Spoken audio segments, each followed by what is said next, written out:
পাহাড়ে আমরা jacket sweater পরে ডিউটি করি, কিন্তু আজকে মজাই মজা। No jacket no sweater, only for uniform, without extra inform. কি না মজা!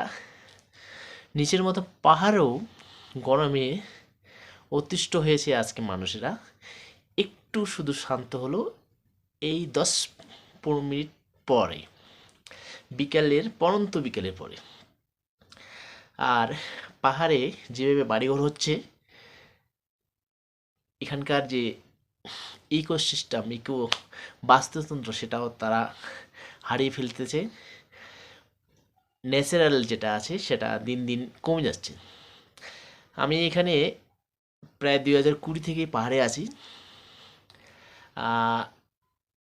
প্রথম প্রথম যখন আসি, এই সময়টা কথা বলছি, এই সময় অনেক বৃষ্টি হতো। এই সময়টা বৃষ্টি হতো, ঠান্ডা। কিন্তু আগের বছর ঠান্ডা ছিল, বৃষ্টিও ছিল, কিন্তু এই বছর বৃষ্টি একটু কম, ঠান্ডাও কম। আর গরমটা নিচের মতো আজকে দুপুরবেলায় এত গরম দিয়েছে, আমি খালি গায়ে ছিলাম। প্রচণ্ড গরম দিয়েছে। আর এটা সত্যি আমাদের ভাববার বিষয়, আমাদের চিন্তার বিষয়। পরবর্তী প্রজন্ম বা পৃথিবীর অস্তিত্ব কতটা নিরাপদ, সেটাই ভাবার বিষয়। সময় এসেছে, সবাই নিজের দায়িত্বে গাছ লাগান এবং পরিবেশটাকে রক্ষা করার চেষ্টা করুন। না হলে এত সুন্দর পাহাড়, যেগুলোতে বাস্তুতন্ত্র যেটা বা অক্সিজেন সব কিছুর দিক দিয়ে ভরপূর্ণ, সেটাও দিন দিন কমে যাচ্ছে।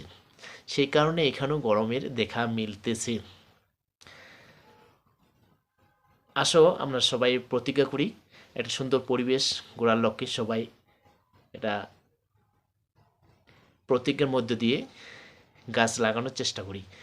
একটা গাছ যদি আমরা নিজের আর্থিক প্রয়োজন মেটাতে কাটতে পারি, তার বিনিময়ে আমরা 4টা গাছ রোপণ করব। ধন্যবাদ, নমস্কার।